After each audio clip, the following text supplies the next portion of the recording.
Eris fans, it's time. The long wait is finally over. The prelude to proving to doubters why Eris is truly the GOAT waifu is finally here. And when I say prelude, I mean that these two episodes are only a taste of what's to come. Quick disclaimer, there will be no spoilers beyond the anime in this video. I'll be sharing my first impressions while also covering cut content worth mentioning, though I won't go over everything that was left out. These two episodes also rearrange and summarize parts of the light novel, but this time, I think it's handled well, making Eris's time at the Sanctum feel more continuous without skipping the major story beats. That being said, let's run this. We return to that fateful night shared between Rudeus and Eris at that Fatoa region refugee camp, picking up where we left off there, but this time from Eris's perspective. What she says here might sound like a reiteration of things we already knew, but this version puts more focus on her self-deprecating mindset. However, the anime does not fully capture just how much this moment reveals about her adoration for him in volume 6 of the light novel. I go into that in more detail in my dedicated video on her. If you somehow couldn't tell, you have no idea how giddy I got from seeing Eris again. And just when I thought that was enough, the anime decided to bless us with a return to its roots, with that preem background music and story visuals showing us a glimpse of Eris's journey after leaving Rudeus to better herself. Through this, we see Eris watching Ghislaine perform the Sword of Light. It's a small moment, but it sets up the anime's focus on Eris struggling to grasp the Sword of Light. Eventually, these glimpses lead us to her destination, the Sword Sanctum, located in the northwest region of the central continent, described in the light novels as a harsh, snow-covered land where winter lasts all year round. This is where everything begins. The place everyone gathered in was called the Sword Sanctum's Ephemeral Hall, where we were introduced to a new but familiar character, the sword god Galfalion. And I must say, great choice on his voice actor. He really gives off that cool, laid-back, arrogant vibe. Now, one thing to note here is that in the light novels, it was stated that everyone in this hall was a sword saint or higher. The higher ones are the Sword King Ghislaine, these two sword emperors, and the sword god himself. What happened next went pretty much as portrayed in the anime. My unbothered goat Eris steering up a storm, nearly paralyzing one guy, and beating the piss out of this Roxy wannabe. In all seriousness though, the two people Eris laid out get more detail in the light novels. The girl is Nina Falion, Gal's daughter, and at only around 16, she was already seen as an unrivaled talent. She had reached a sword saint, with many expecting her to become a sword king before 20 and a sword emperor by 25. Out of everyone training at the Sanctum, no one is held in higher regard. The boy is Gino Brits, Nina's cousin and the second son of the Brits family, a branch of the Falion clan. At just 12, he had already become a sword saint, making him the youngest student to hold that rank. He was still slightly behind Nina, but no one could really say which of them had the greater potential. Nevertheless, Eris dropped them.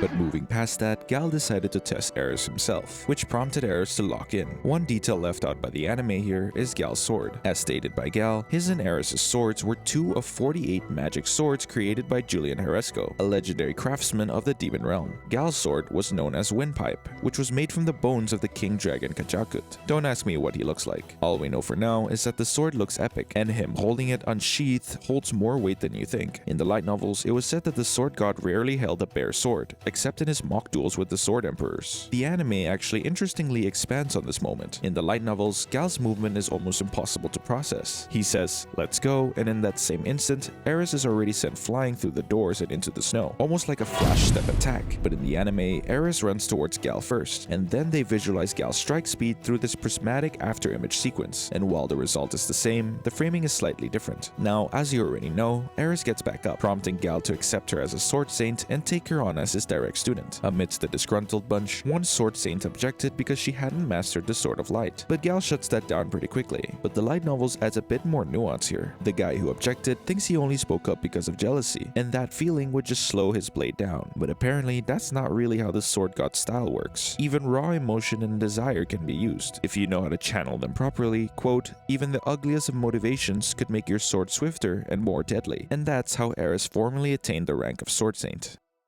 Moving forward, we see Eris' training under Galfalion almost directly after the events of the Ephemeral Hall. As detailed in the light novels, this compilation spanned a period of 6 months. Within it, we get to see Eris and her gritty struggle to improve. And a driving force of this was Gal's method of training. And by method, I mean instructions that sound deceivingly simple. The light novels emphasize Eris' thoughts on this by looping it back to Ghislaine and Ruijerd. Ghislaine always pushed her to think, and Eris just admits that she's bad at it. No matter how long she sits with a problem, she can't land on something that satisfies her. Ruijerd teacher never asked her to think at all. He would just knock her down, ask if she got it yet, and repeat until her body understood without her having to reason through anything. Gal's instructions are both of those stapled together. Each pure, empty-minded swing is supposed to sharpen her skill, so Eris does exactly that. But the moment fatigue hits, the Orsted doubt creeps back in. How much longer until she's anywhere near him? She doesn't know. And by that logic of her own training, that doubt is exactly the kind of meaningless thought that ruins a swing. As a kid, she thought swordplay was simple, way simpler than studying ever was. And to be fair, it still suits her more. But in the light novels, she straight up says that books might really be the easier discipline, so long as you've got someone teaching you. Mastering something that looks this simple turned out to be way harder than she expected. And it's not like she's not improving. She was getting faster, but not as fast as she needs to be. And that's the note this whole stretch ends on. We're finally introduced to a very flamboyant character. Adaptation-wise, I think they nailed the raw emotion on both sides. Eris looks completely worn down from training, which doesn't help Auber's nerves. What the anime doesn't spell out is just how badly she unsettles him. In the light novels, her words are intelligible, but they don't register with him at all. All he picks up is her murderous intent, and the feeling that talking is pointless. And to his credit, to Eris, he isn't even a person in that moment, just an obstacle between her and her bed. And even exhausted, she sharpened herself to the point where her glare feels almost animal. One detail worth mentioning is that during the scramble where an unarmed Eris grabbed Auber's sword by its hilt and hands with such an expression, she was actually trying to steal his weapon. That's the exact moment Auber realized that this doesn't end until he kills her, and the feeling is mutual for Eris. Gal stepping in right then is what actually kills the fight before it gets there. That same evening, we get a scene of Ghislaine confronting Gal about how he's treating Eris. I really like this one because it shows just how much she cares. Gal's response is to turn it right back on her. He points out that she used to be ferocious, but now lacks any of that former fury. Ghislaine doesn't really argue the point. In fact, in the light novels, she admits to herself that she's gotten weaker with the sword, but she doesn't see it purely as a loss either. She picked up things she never would have gotten from swordsmanship alone, like learning to read and write. We also get properly introduced to Auber here, the North Emperor Auber Corbett, known on the streets as the Peacock Blade. Eris was putting up a fight and striking fear into the heart of an extremely powerful individual. Nevertheless, this confrontation itself plays out almost exactly like the light novels, just trimmed in a few places. The anime keeps Gal's core reasoning intact. His own teachings aren't enough for what Eris is actually chasing. What I want to fold in from the light novels is what comes right after that line. As seen in the anime, Gal gets visibly nostalgic here because he's fought Orsted himself, but this was long before he was a sword god, back when he was just as strong but arrogant sword saint. He lost badly enough that he still doesn't fully understand how he walked away alive with all his limbs intact. That loss is what knocked his ego down and gave him the actual goal that defined the rest of his life, surpassing Orsted. It's literally how he became the sword god, and it's exactly why he won't let anyone else's opinion get in the way of how he trains Eris. Regardless, Ghislaine was eventually successfully persuaded to accept Gal's reasoning. One interesting detail left out was that Ghislaine smelled a weird citrusy stench wafting from Auber. The light novel specifically stated that it was a rather unpleasant scent for beast folk like Ghislaine. Knowing the nature of the North God style, it was most likely an intentional decision by Auber. From there, the anime gives something the light novel mostly skips, an anime original training sequence with Eris under Auber. Once again, spectacular work from Studio Bind, blessing us Eris fans with everything she deserves after all these years. Once again, my goat Eris shows the fruits of her labor. Eris pulls off a flawless Sword of Light, and this is where I do want to point out one adaptation difference. In the anime, the Sword of Light is framed as one of the major walls Eris has been trying to overcome, but in the light novel, by the time she first clashed with Auber, she was already able to use it. The difference is that the novel frames her struggle less as a can she use the technique, and more as even after learning it, can she actually reach the monsters she's chasing. And right before she releases it, she says something worth pointing out. I am the sword fighter, Rudius is the mage. This was a nice callback to something never stated in the anime, but shown in the light novels. Back in volume 5, that scenario was the dream she had for the two of them once they started adventuring together. It didn't fully play out how she envisioned it in reality, but her time at the Sanctum turned that old dream into something she's actually chasing now. What can I say, guys? This is absolute cinema. And with that, we close out episode 1 of season 3.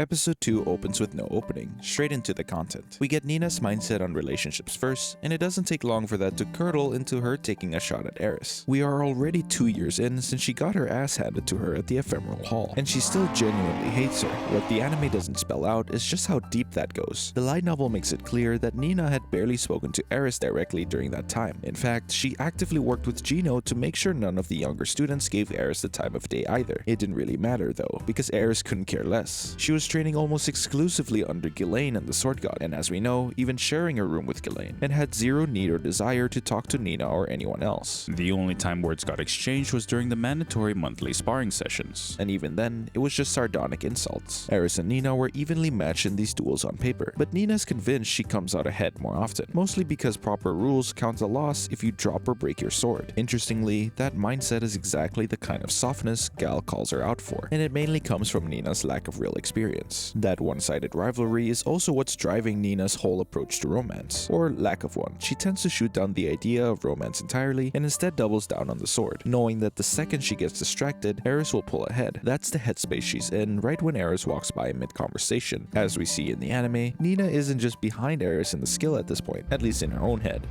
Now, she's behind in the romance department too. She really cannot stop handing herself these L's. In any case, Nina's convinced this is all in Eris's head, so she hate investigates this supposed man named Rudius. And even after discovering the truth, it doesn't satisfy her in the slightest either. It just sends her hate game to the next level, instead deciding to track Rudius down, beat him up, and drag him back to Eris like some kind of trophy. The light novels point out that she's just as impetuous as her dad, and it shows. The same day she gets her hands on info about Rudius, she's already on a horse riding for the kingdom of Renoa. Nina's trip to Cheria alone took 6 weeks. 6 weeks of her life spent entirely on trying to stick it to Eris. There really are levels to this hating thing. When she finally gets there, she's caught off guard by how ripped all these magicians looked. Coincidentally, she rolls into Cheria during the exact beastfolk mating season from season 2. In the light novels, Nina has a reflective moment here that actually leaves her a little ashamed of herself. She'd spent 18 years of her life assuming magicians were just weak guys hiding behind a few spells. Although we, as the viewer, know that save for a few exceptions, her prejudice isn't exactly unjustified, but let's just say it's for her own good to grow a bit as a person. From here, we land on a scene a lot of you already know, playing out the same way, just now with more focus on Nina's side of it. Not long after, Nina tries to find Rudius again after being rattled by what happened in the previous encounter. That's when Bodyguard shows up. The anime off-screens Nina pretty fast here, but the light novels actually give her fight some detail. She goes all in with the Sword of Light, her best move, and it barely does anything. It didn't even break past Bodyguard's skin, and the shallow cut she landed healed shut almost instantly. To be fair to her, her performance there was better compared to everyone else who tried, but she was simply outmatched on a scale nobody there could touch. And even if she wanted to counterattack, her attempt at Bodyguard snapped her beloved sword in half. She comes around just in time to watch Rudius and Bodyguard go at it, and this is where the light novel adds a lot that the anime skips. When Bodyguard wiped out her and the entire group of beast folks in seconds, none of them actually died. He had clearly gone easy on all of them, realizing that was a gut punch for her. It's the realization she wasn't even worth him trying against. To add insult to injury, she watches Rudius finish him in one hit. Meanwhile, Eris is out here trying to reach that same level. All of this was the wake-up call she had coming. After those experiences, she throws herself into training even harder than before, and starts carrying a second sword now in case her main one breaks. She also stops mocking Eris for her tendency to fight with her fist. She also starts pulling even further away from the other girls her age, even though she was never all that close with them to begin with. And when she looks at Eris after all this, still swinging away with that same single-minded focus, there's none of the old hostility left in it.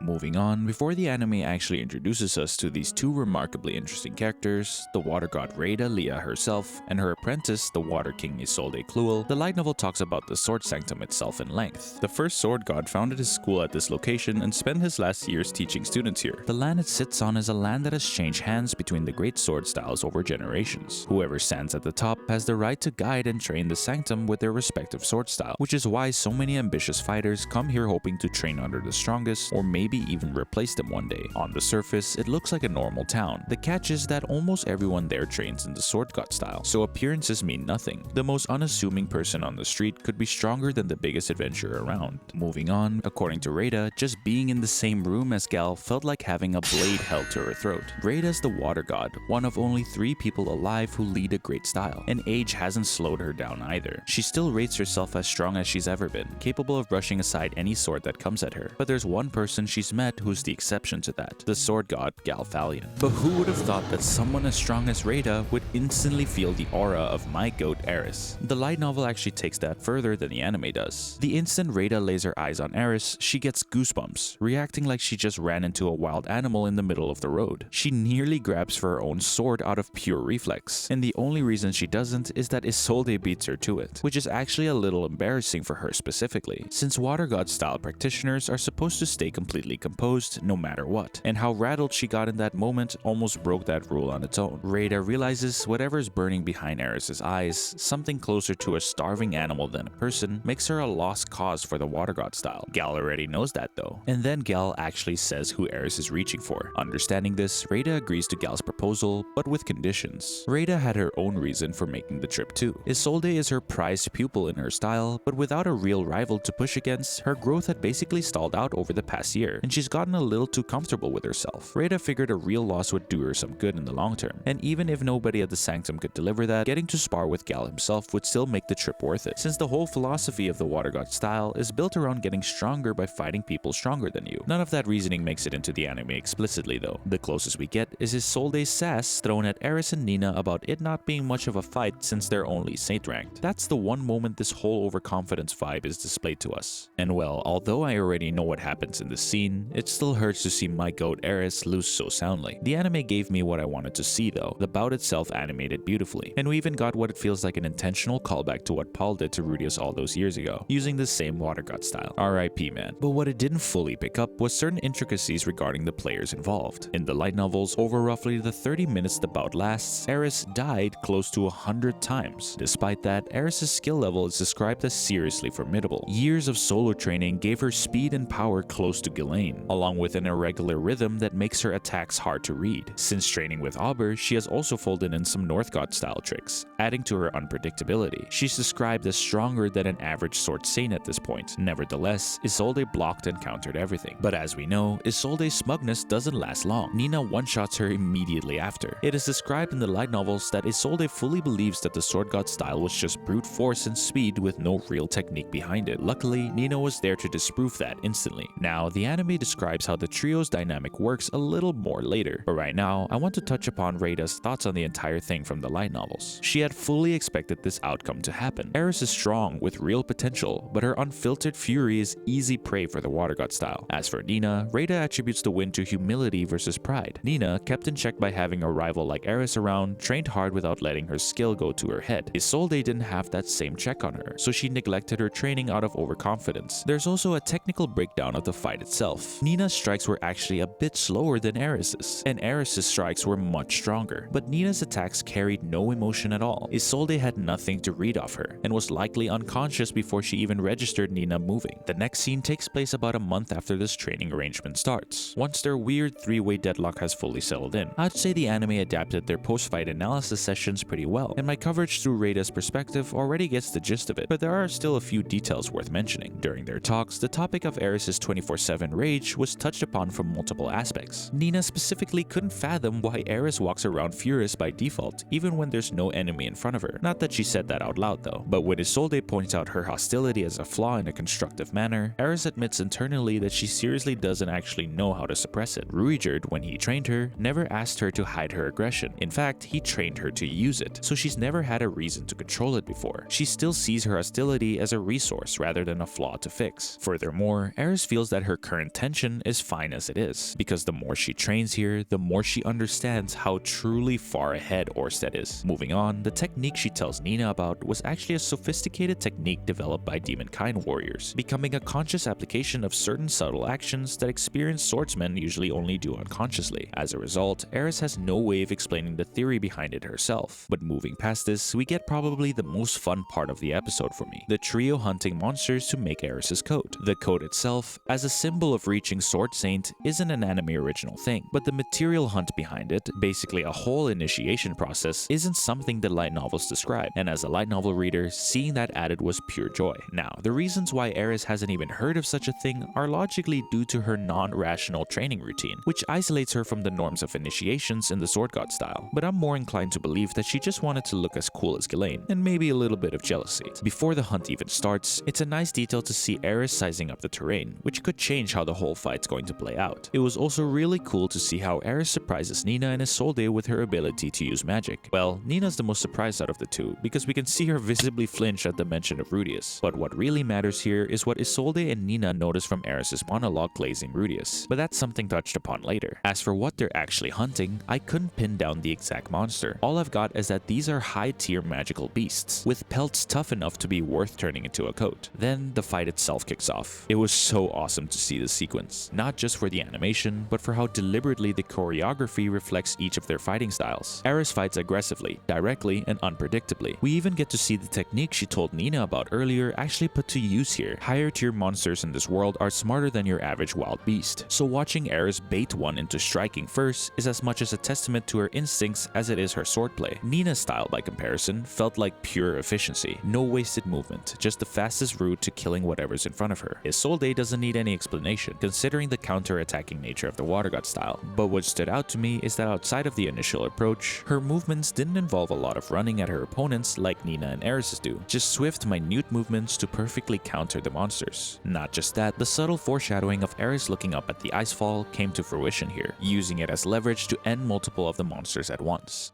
As their hunt ends in a roaring success, the ladies wrap up their outing, coming out of it with positive takeaways, and yes, including Eris. Isolde lays out her satisfaction clearly, but Nina's opinions on Eris change a little further. Getting to actually talk to Eris regularly has shifted her opinion somewhat. She's realized Eris has surprisingly broad knowledge of combat outside of her own style, and Nina's come to see it as a real skill rather than cheap tricks, even if she can't fully shake her first impression of Eris as just a feral beast. Eris herself doesn't outwardly change much, but internally, she's been reminded of doing this same thing as a kid with Rudius, comparing notes and figuring out improvements together. That memory alone is what convinces her to actually participate in these group talks at all, reasoning simply that it can't be a bad habit if Rudius used to do it too. Eris concedes to the proposal, but before the anime ends, it displays a scene that I think encapsulates the whole idea of Eris successfully controlling her hostility much better than how the light novels did, in which she actually takes Nina's word of advice to heart, and what exactly she's thinking about regarding Rudius remaining a happy secret in her mind. What matters is that she can beat Isolde a little more than when she couldn't at all, wrapping up this episode with the new coat she earned herself, onto even greater things we will see from her in the near future. I mean guys, what more can I say? We Eris fans finally got what we wanted and more, and as a light novel reader, I could die tomorrow happy just seeing Eris on the big screen again. But unfortunately, being a light novel reader is a double-edged sword, because I know that we unfortunately will probably not see her for a while. But fear not, she will return once more, and it will be glorious. Thank you for watching. I apologize for how long this video took. Making it taught me some things about where I'm at as a creator right now, and I'm working on finding a better balance between quality and consistency going forward. And I'm really sorry about this as well, but because of how long this one took, I've decided to skip my reviews for episodes 3 and 4 and work on the review for episode 5 once it releases. I've posted the full explanation of what's changing with the channel going forward in my Discord announcements channel, so if you want the whole picture, that's where to find it. I hope to see you there.